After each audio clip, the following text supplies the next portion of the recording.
Happy holidays.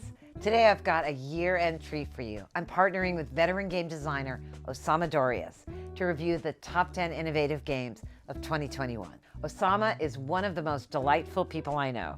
He both designs games and teaches game design. So when he told me he compiled this list, I was so excited to hear what he had to say. So grab some popcorn and settle in and get ready to have your mind blown with the most innovative games of 2021. This was a good year for games. So in order to narrow down the choices, I decided to have some kind of criteria. I really wanted to pick games that did something different, surprised me in some way. So any level of originality or risk taking, those are the games that I chose in my top 10. Number 10 for me was a game called Loop Hero. So it's an idle game where the actions of the game is mostly inventory management. And that might not sound like a good pitch. You have to try it. So you walk on this map, you can't stop. You build tiles that you get, kind of like randomly generated tiles. You could put them on the map and it affects the world around it. It builds a narrative around that. And once in a while, you pick up weapons, but you have limited inventory slots. So you have to be very careful with what you're keeping, what you're equipping, because after a while, first in is first out. And you have to make do with what you have. You get resources, and then there's a base building component. It was a lot of things that we've seen in other games, but I've never seen them come together, and they came together in such a good way. It had a really strong narrative. It was actually very exciting to play the game. It's an idle game, and a lot of times in idle games, you could take your time with it, but in this one, there was actually some stress. You had time to make a decision, what tile to place, and it was filled with surprises. And I'm not a fan of idle games in general, so I didn't expect to like it, and it took me by complete surprise. Number 9 for me would have to be Backbone. Backbone is a film noir point and click adventure game with an incredible mood and a really fresh narrative take. So this game, I believe, will be very polarizing. It takes some interesting narrative decisions that don't necessarily fit with what you would expect of a film noir. It starts off exactly matching that expectation, but it takes a couple of left turns that I thought were incredibly rewarding, but maybe not everybody else will. However, if anyone is a fan of point and click adventure games, they should definitely play Backbone. It features anthropomorphic animals. The pixel art is gorgeous. It's really well done. Writing, in most part, is really, really good. Number 8 is a game that probably not many people have heard of, if any at all. It's my surprise pick. It's called Slice and Dice. It is a die rolling mobile game where you take on adventures in an RPG setting through dungeons fighting different enemies. All it is, it's die rolling mechanics, but there's surprising depth in the game. You might even have a hard time finding it. You have to find it on its itch.io page. It's not available on Steam or any of the mobile platforms. It really is a mobile game that you download from itch.io, install, and play. I had a lot of fun with it. It lasted me maybe close to 100 hours for such a tiny game. It had so much depth. It was so good.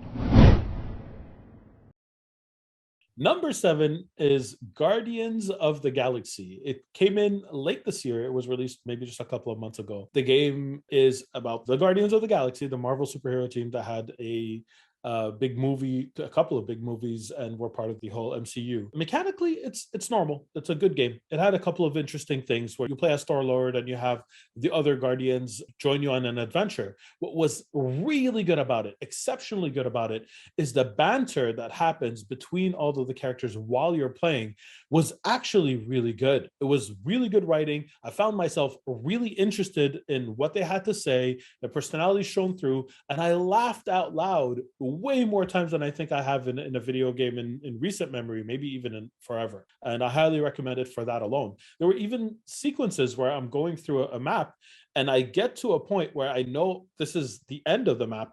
And I just stop there because they're still talking and I want to hear what they're going to say, because I know if I trigger the next cutscene or the next sequence, I'm going to miss out on their banter. And that says a lot. Number 6, I have It Takes Two. It Takes Two is a co-op action adventure game, two players. You cannot play it alone. You can play it either online or local. And it had a really strong narrative about it's a couple who are about to get a divorce, and then they get turned into these toys, these dolls, and they're trying to become human again. And the only way they could do it is if they come together. I'm playing it with my daughter. She's 8 years old. And even though the humor was hit and miss for me, the gameplay was excellent, and she absolutely was engaged with it. She absolutely fell in love with it. And the experience of playing this game with her may be my favorite co-op experience of my life. It was a really well-crafted game, like on its own merits, but as a co-op game, it would really stand out. I think the only game I could think of that I enjoyed more as a co-op game is probably Left 4 Dead, completely different game. Otherwise, It Takes Two. It's probably going to win a lot of awards at the Game Awards. I'm predicting that. Really stellar game for co-op gameplay. It's much harder to design good co-op than competition. It's a harder genre. Especially when it comes to puzzle solving in co-op. That's another layer that you have on top of it. And then we have games like Portal 2, which just nailed that. Yes. Oh, I forgot about Portal 2. Definitely one of the best co-op games out there. Absolutely.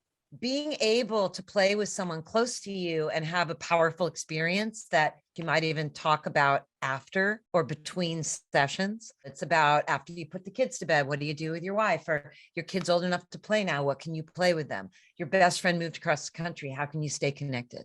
Absolutely. It's that connection that makes a really special game. Number 5, I have Unpacking.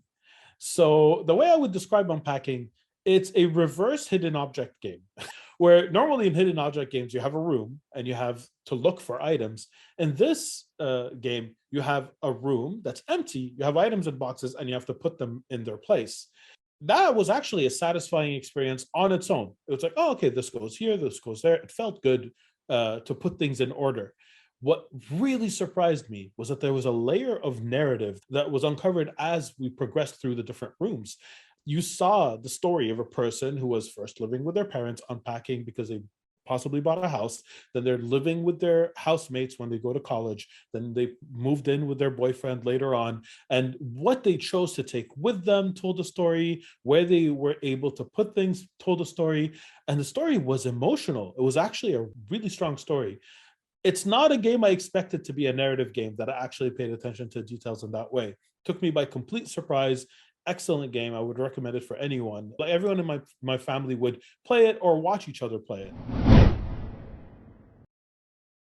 At number 4, we have The Forgotten City. This is notable for a few reasons. The first is that, in general, I'm not a huge fan of walking simulators. I like some mechanics. There are exceptions, like What Remains of Edith Finch is one of my favorite games of all time. I really love The Stanley Parable. But in general, I don't usually go after walking simulators. And I thought Forgotten City was just a walking simulator when I first played it. The Forgotten City is not that. It's a really difficult game to put in a genre. It's a narrative RPG with very light RPG elements. What's really good about it is there's this mystery that unravels. So you find yourself in the city. You don't know how you got there. You can't explain it. And there's an element of time looping involved. And you're trying to figure out how to break this loop. And where the narrative takes you, it keeps surprising you. Every time you think you figured it out, it's not that. And that keeps happening until finally at the end, the narrative just took me by complete surprise. But at the same time, if I just like play it back in my head, it was foreshadowed throughout. I had no reason not to see it coming. And I love talking to all the characters in the world. I later found out that it was a mod in Skyrim that became a standalone game. I would almost describe it as a very light RPG. It's very hard to pick one because it's none of these things at the same time. It took some elements of action, just a little bit of combat, which comes much later in the game. So it's not exactly a walking simulator for that reason. Once you find out that it was a Skyrim mod, you're like, I get it, because it just borrowed from a few of the systems of Skyrim at the same time. But on its own, it's most of the game is a narrative walking simulator. The Artful Escape. So the Artful Escape is best described as a 2D walking simulator. The Artful Escape is a story about a young man who wants to become a musician. He's living in the shadow of his uncle. And the story takes him into places that you would not imagine. It's filled with a lot of philosophy and a lot of thought-provoking things that really resonated with me as a creator, because he's in the process of playing the game, you go through his path of how he connected with the music and what's important about creating and what's important about having an audience. It's filled with a lot of quotable moments, and it's stunningly beautiful, and it's incredibly elegant. It has very little waste. It's a game that you could almost press left and make it to the end with very few interactions along the way, and yet it felt so complete. And it's one of those aspirational games. It's actually art. When they call it the Artful Escape, I think they named it really well. I'm not sure if everyone has heard of this game. It was not on my radar for a long time, and I only played it a couple of weeks ago. In preparation for this list, I asked people, what are your favorite games, just in case I missed anything? And there were a few that stood out where I'm like, oh, I hadn't really heard about that one. Inscryption was one of them. It's a card game, but it's more than a card game. It's a card game and kind of an escape room game at the same time. And each of those on its own are really good, but when they come together, it's an experience like no other. Actually, this game was probably the most surprising game on my list. And I can't talk about it because I would spoil so much. So all I have to say is, when I thought the game was over, when I beat the game actually started, and I didn't see it coming, and in a good way. I did not foresee what was going to come next. As a card game on its own, it's actually really good. And that's, in my book, if it just released at that card game, it would have been really good. As an escape room, the mood of the game was so good. And the puzzles that were there were really clever. As an escape room game on its own, it would have been good as well. And then it went further and changed again. And it just makes no sense how someone can fit so many surprises in one game. It has a really interesting narrative that unfolds. And to be quite honest, this game is pretty much tied with my number one. I had a very hard time deciding if this should be my number one or if my number one should be my number one. And I'm still undecided. I go back and forth. Such an amazing game. Such an amazing game. I recommend it for anyone, whether you like escape rooms or card games or narrative. You're going to love it. One of the games that almost made it was called Wildermyth.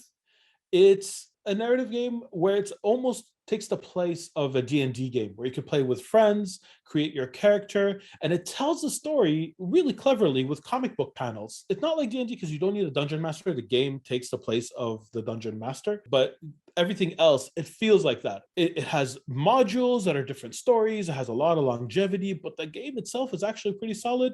The only reason it didn't make it to my top 10 is because I thought the combat was a little bit lacking, was a little bit simplified. So if people don't care about that, or if that's not the focus of why they're playing and they're really more into the storytelling aspect of it, Wildermyth is a high recommendation. Almost broke my top 10. Another game that I'd like to mention is a game called Wild at Heart. It's a 2D top view puzzle game, but with some light combat elements. It actually feels like Pikmin. The game is gorgeous. It's beautiful. It looks like it's water painted, and the story is heartfelt. Like, it actually has moments of sadness, and it's very creative. To me, I loved the beginning part of it. I just fell off it after a little bit of a while. It didn't sustain it, but otherwise it was one of my favorite experiences of this year. It was a really, really solid game. And the last one, for very similar reasons, is Deathloop. Deathloop was my most anticipated game of this year. I was extremely looking forward to it. Love what they're doing in the AAA space. It's something new. It's a narrative game. It has a loop, has a few roguelike elements, which is not something we see very often. I felt it also fell off after repetition. When you keep playing it once in a while, it didn't keep things as interesting. Once I saw the loop, I had very little desire to complete the loop. So in Deathloop, what happens is you have this map with a lot of objectives that you're supposed to complete. When you die, you start over, and you can keep a few things with you. Otherwise, you're starting over a new game, and there's a little bit of randomness involved because of what you choose to keep and what you don't. Otherwise, everything plays out exactly the same. Once you see all of the objectives, you have to complete them all in the same run. And let's say you missed 2 in one of the runs.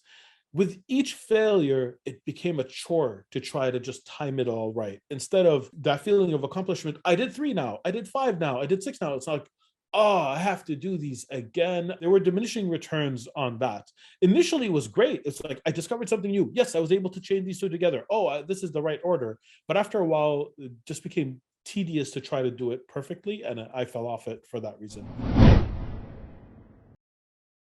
So my top game is Returnal.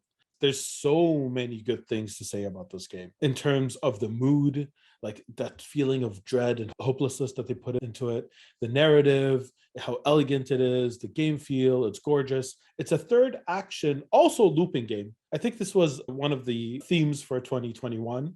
Returnal, the story of it is you're an astronaut and you crash land on this planet. And every time you die, you're in your spaceship again, crash landing on the planet.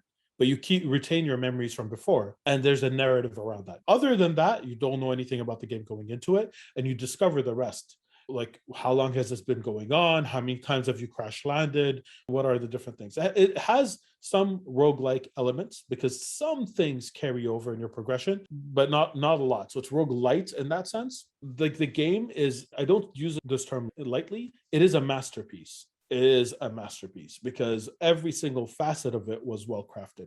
It's gorgeous, from its 3D models of the characters, from its animations, from the environment, from all the special effects that they have. It feels so good. They nailed all of the 3C mechanics of the game, like the movements and the aiming and the shooting. It's a bullet hell third-person action game where you see bullets coming at you and enemies coming at you at all time, but you have all the tools that are necessary to dodge at the last minute, or to deflect this thing, or to chain these different abilities together. It feels really good. It's elegant. There's really very few moving parts. The environment is procedurally generated and replicates. It's gorgeously crafted, but there's not a lot there. But they did a lot with what was there. There's only one character. You're the only character in the game. Everything else is an enemy to destroy, or the environment. There's nothing else. And they were able to craft such a strong narrative with it, where every time I start over, I uncover just a little bit more piece of that puzzle. You really want to push that narrative, really want to know what happened before. And every time you think you figure it out, that's another theme, you realize that there's more to it than what's there. But above everything else, it's that mood. When you're playing Returnal, I have to take a break after a little while because it really sucks you in to that feeling of dread on the planet. And that's a really hard thing to maintain for a really long time. If I played one run, and the run was fairly long, imagine watching 2 horror movies in a row. You really have to be in a specific mental state to do that. Incredibly well-crafted game on all metrics. Only thing I will say is it's extremely difficult, and I think I hit my skill ceiling where I've yet to complete it. I've defeated a few of the bosses. I think there's only 5 bosses in the game, but that's the only thing I would say. Is I really hope that one day they patch it for us people who can't beat it with our current skill set, to make it just a little bit easier, or release cheat codes or something, because I want to see the end of this game. And I had mentioned before that I asked my followers, my friends on Twitter, what were their favorite games of the year. And to no surprise at all, Returnal was one of the games that came up the most. So I'm not alone in thinking this. Inscryption and Returnal. Sadly, the Artful Escape didn't make it on many people's top lists. So I think that one's a hidden gem that people should give a try to. But the Returnal and Inscryption, this list should surprise no one from those two, from my top 2 choices. Lots of people probably share the same list. So there you have it, Osama Dorias' top games of 2021. Did you enjoy this video? Hit that like button and let us know. And if your favorites didn't make the list, leave us a comment. Osama and I really want to hear from you. We'll be sharing part 2 of this video soon, where we dig into the games Osama is most excited for in 2022. So be sure to subscribe so you don't miss a thing. I'll see you soon.